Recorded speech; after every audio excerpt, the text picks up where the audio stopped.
dalam Alkitab, saudaraku, kita membaca dalam beberapa minggu yang lalu mengenai hamba Tuhan Barnabas, saudaraku, yang dikirim ke Antioquia, saudara, dan dikatakan mengenai Barnabas adalah seorang baik, penuh dengan Roh Kudus dan penuh dengan iman, sehingga banyak orang, sebagian besar orang, jiwa-jiwa diselamatkan. Perbuatan baik selalu membawa jiwa-jiwa kepada keselamatan, saudara. Dan juga, saudaraku, minggu yang lalu kita melihat, saudaraku, bagaimana satu orang janda, saudaraku, yang kaya dengan perbuatan yang baik, yaitu Tabita. Lalu berbuat baik, suka berbuat baik, suka menolong orang, dia mengasihi janda-janda yang lain, dia berkorban, dia bekerja keras, saudaraku, supaya dia bisa memberi, saudaraku. Dia rupanya suka memberi, suka berkorban, saudaraku. Itu perbuatan yang baik. Dia suka berkorban, suka memberi. Dan pada suatu hari dia meninggal dunia, tetapi Tuhan menghidupkan dia kembali, saudaraku. Puji Tuhan, saudaraku. Dalam Matius 5:16 dikatakan, saudara, bahwasanya perbuatan baik kita itu mempermuliakan Tuhan.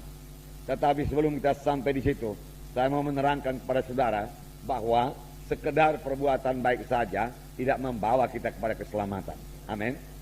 Jangan pula nanti kita hanya mengandalkan perbuatan baik, tidak, saudara.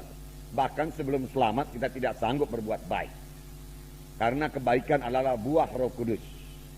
Tuhan Yesus berkata, hanya seorang yang baik, yaitu Allah, saudara. Begitu dalamnya arti kebaikan kepada Tuhan Yesus, saudara.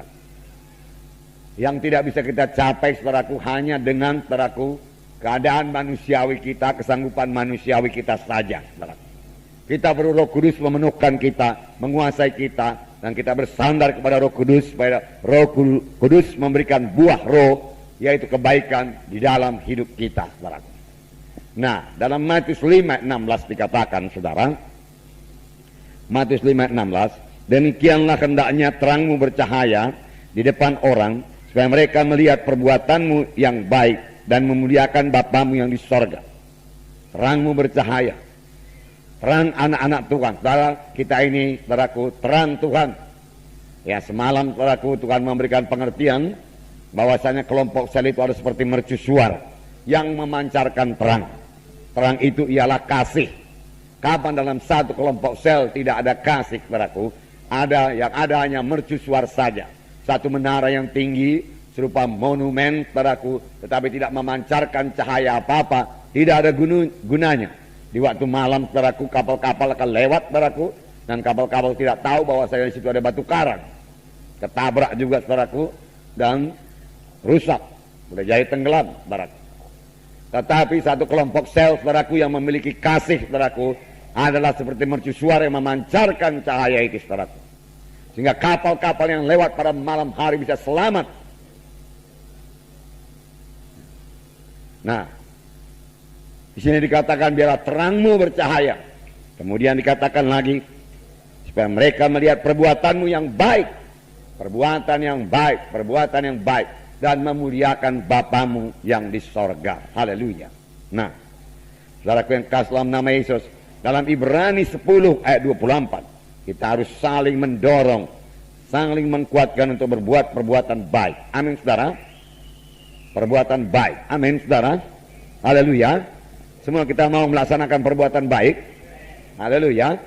Sebab dengan demikian nama Tuhan kita dipermuliakan, nama Yesus dipermuliakan, saudaraku. Mata dunia memandang kepada kita, dan kalau dia lihat kita ini orang baik, saudaraku, berbuat perbuatan yang baik, saudaraku, dia tahu kita orang Kristen, lalu nama Tuhan dipermuliakan. Amin. Haleluya. Nah, dalam Ibrani 10 ayat 24, dan marilah kita saling memperhatikan, supaya kita saling mendorong dalam kasih dan dalam pekerjaan baik. Ya, saling memperhatikan. Ya, anak-anak Tuhan juga harus memperhatikan anak Tuhan yang lain, tidak memperhatikan dirinya sendiri saja. Dalam kelompok sel kita memperhatikan jiwa-jiwa dalam kelompok sel kita, jiwa-jiwa mana yang tidak datang. Pada kaum bapa harus tahu Kaum bapak mana yang tidak datang dalam kelompok selnya? Kaum ibu juga demikian. Kaum ibu juga harus mengetahui kaum ibu mana yang tidak datang dalam kelompok selnya. Marilah kita saling memperhatikan. Dikatakan di sini. Dan kemudian saling mendorong dalam kasih. Saling mendorong dalam kasih. Dan saling mendorong dalam perbuatan yang baik. Dalam pekerjaan yang baik. Saling mendorong. Atau boleh juga dikatakan bekerja sama dalam melakukan pekerjaan yang baik. Amin, saudara. Ya. Maukah saudara mengerjakan pekerjaan yang baik? Haleluya. Sudah 2 kali saya tanya. Haleluya. Semua mau, saudaraku? Haleluya. Nah, saudaraku, banyak macamnya perbuatan yang baik. Dalam Matius 25 bisa kita jabarkan itu, saudara. Pada waktu aku lapar, engkau memberi aku makan. Pada waktu engkau haus, engkau memberi aku minum.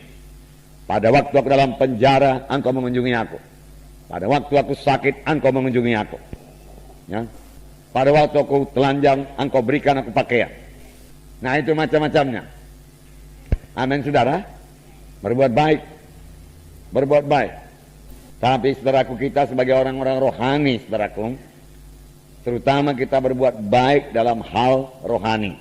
Itu prioritas yang pertama. Saudara tolong orang dalam perkara badani, saudaraku, tetapi saudara tidak menolong dalam perkara rohani, hasilnya tidak seberapa. Kalau misalnya disuruh pilih, saudara bisa menolong dia dalam bidang rohani dan membawa dia kepada keselamatan, saudara, ataukah saudara menolong dia hanya dalam bidang badani materi saja, saudaraku, kita harus memilih menolong dia dalam bidang rohani, terlebih memimpin dia sampai kepada keselamatan, meneguhkan imannya, membawa dia kepada kebaktian minggu, membawa dia kepada kebaktian kelompok sel. Amin, saudara. Haleluya. Ya, saya yakin itu perbuatan baik. Membawa orang ke gereja itu perbuatan baik. Membawa orang kepada keselamatan itu perbuatan baik.